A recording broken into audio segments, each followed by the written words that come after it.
It's like Lulu is regressing. Everything the baby do, he want to do. No, we're not going to have two maniacs around here. Lulu, you the good one. The baby, he the maniac. He the trilogy of terror. Let him be that. You be the beautiful dog you are. Stop being a follower. Be a leader, bruh. I don't hear nobody out there.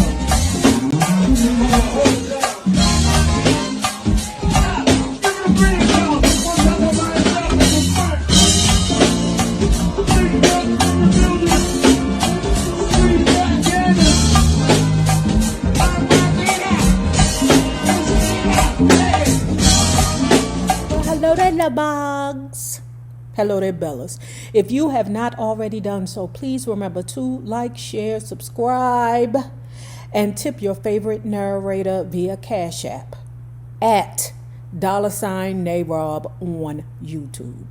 And if you are not already a part of this book club, please hit the Patreon link below in the description bar and or the join button here on the YouTube.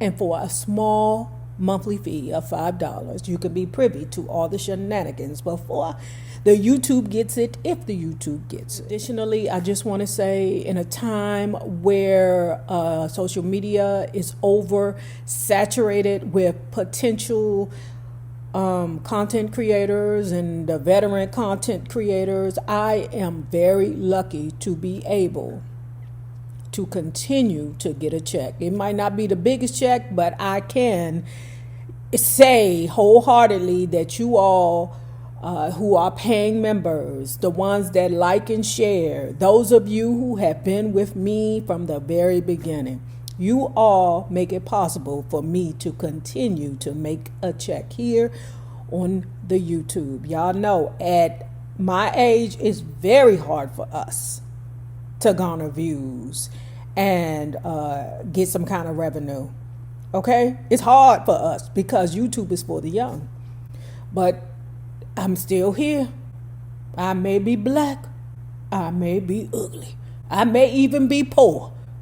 But I'm still here. Now, let's continue reading Eve's Who's That Girl? La la la la la la la la la la la. Eve's that girl. La la la la la la la la la la la. After Scorpion, I was seeing red. So what did I do? I called in a blood. I honestly didn't see what the big deal was with Suge Knight. I mean, I guess I kind of got it based on his whole death row reputation. He was like the big, scary, violent bully in hip-hop. Everybody knew who he was, and you didn't really have to know anything about rap to know about Suge Knight. If anyone looked up his name, they'd see he was connected to some terrible shiz that existed in hip-hop at the time. He was the dude people avoided, and for that reason, he felt like the perfect person for me to approach to shake down my record label, y'all pose. When I was in college, it was this group of dudes, okay? And I mean, they was cool with me, thank you, Jesus, but they were menacing on that campus. Whenever them dudes used to come through, it was like people went the other way because they were terrible. It was like they was angry and they was terrible. They was terrible. And to make it so bad, my girlfriend that I had years ago that I sometimes talk to you about, the barber, used to hang with him. But like I said, I didn't know that although they may not be treating you like this now, they eventually going to treat you like that. Okay. Suge was just like the boogeyman. You know, when you saw him standing in the carry out line, you'll be like, ugh, I don't even want that steak and cheese no more. Scorpion had released in the spring of 2001. And by the summer, I was heading into my label renegotiations. If we were about to jump into money talks, then I was in a prime position to get this talk going. Let There Be Eve was double platinum. Scorpion was already platinum. It was in the top 5 on the Billboard 200. I had singles on Top 40 radio, which was major for a rapper. And we learned within a few months that Scorpion was nominated for 2 Grammys. I'd later win one of them. As much as I kept saying the process with Scorpion was so industry, I was now in the pop world. And that was huge for a female rapper. I was also in the fashion world and heading into the film world. I was a star in every sense of the word, and Interscope knew it. I mean, I had even collaborated with Michael Jackson on the remix to his Butterfly song. Michael Jackson. I know that's right. What is he? Did they boo-boo? Good. He ain't boo-boo. Good. I'm so tired of picking up shit. I thought I had leverage because of everything that I was doing.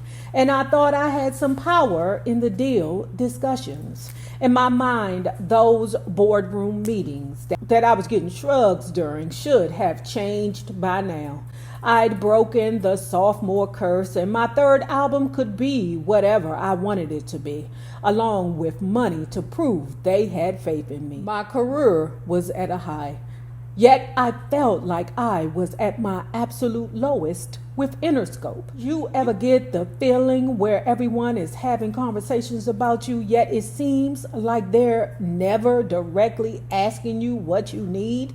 Yeah, that was me. That's how I felt. Yeah. Like everybody in the world know that you with a dirty dick, except for you. You don't know, you the dummy. You don't know that you the one, looking at this potential person with lovingly eyes, but everybody else in the world is looking at you like, This poor child. She don't even know. To be blunt, the bag wasn't what it was supposed to be. I felt totally disrespected, and not in some neck snapping, kissing my teeth, you better respect me kind of way. It was just that I felt like my renegotiations should have been massive. I was bringing them hit after hit. I made the label a lot of money. I grew up at Interscope, first signed there as a teenager with Aftermath, then with the Rough Riders, and now I was 23 and still there and feeling super confused about my situation. The frustrations was building, so I had no choice. I had to bring out Philly Eve again. Pause in the drawers. Okay, I don't know what the hell that means. Whenever people be like, I'm from Chicago. I'm from D.C. I'm from Baltimore. What the fuck that mean to me?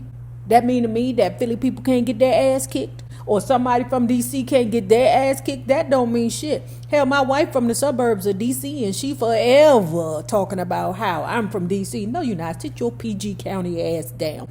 Not that PG County can't kick ass. I'm just saying that means absolutely nothing.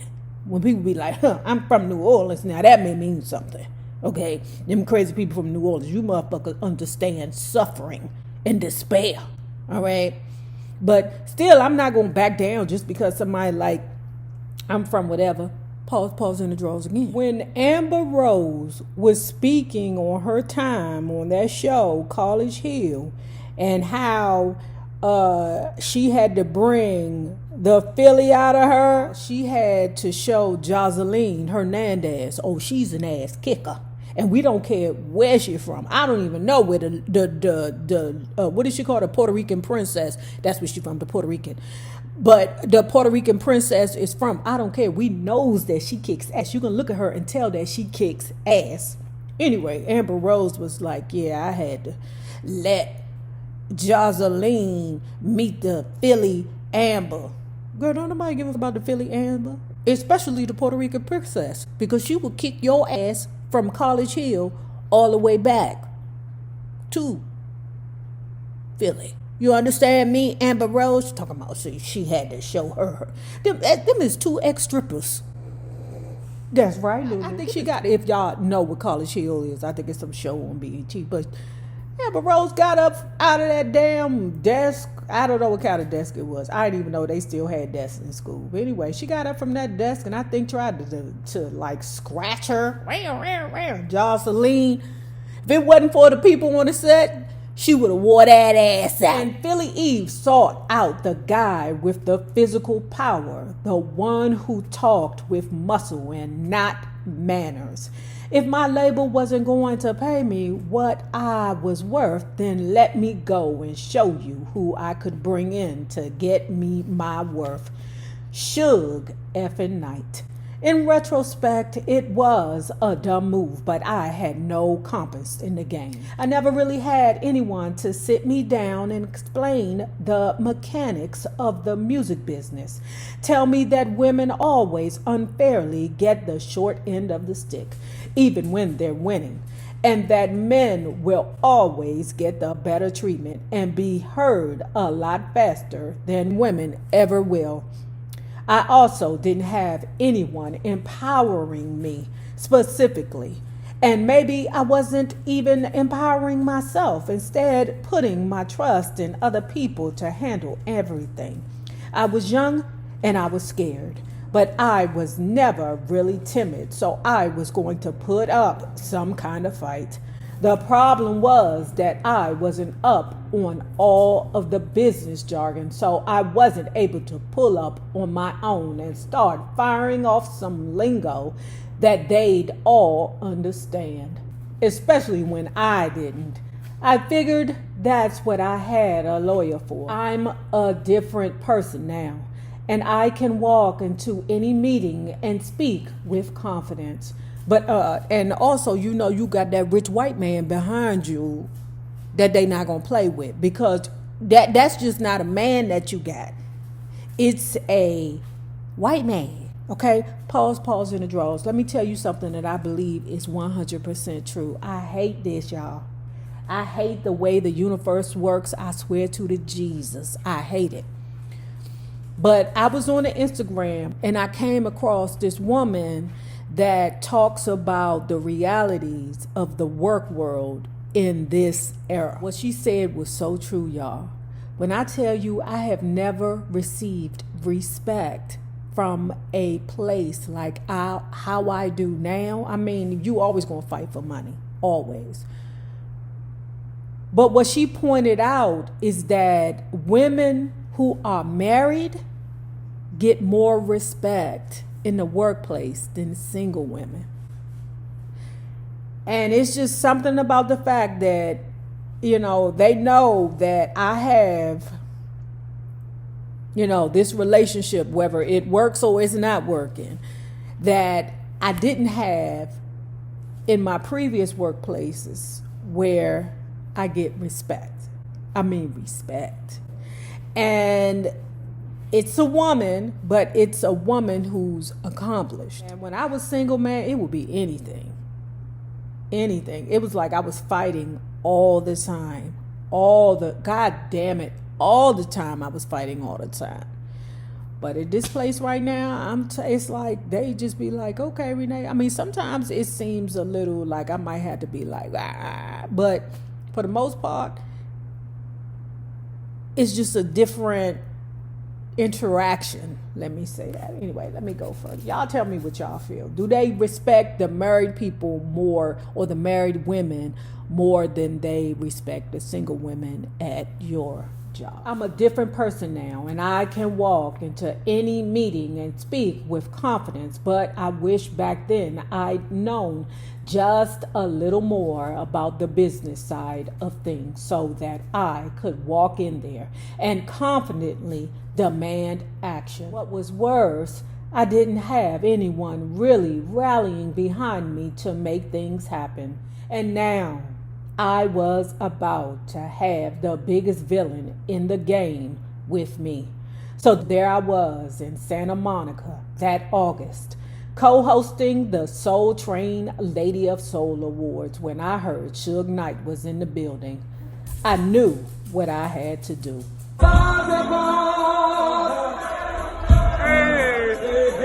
Hollywood,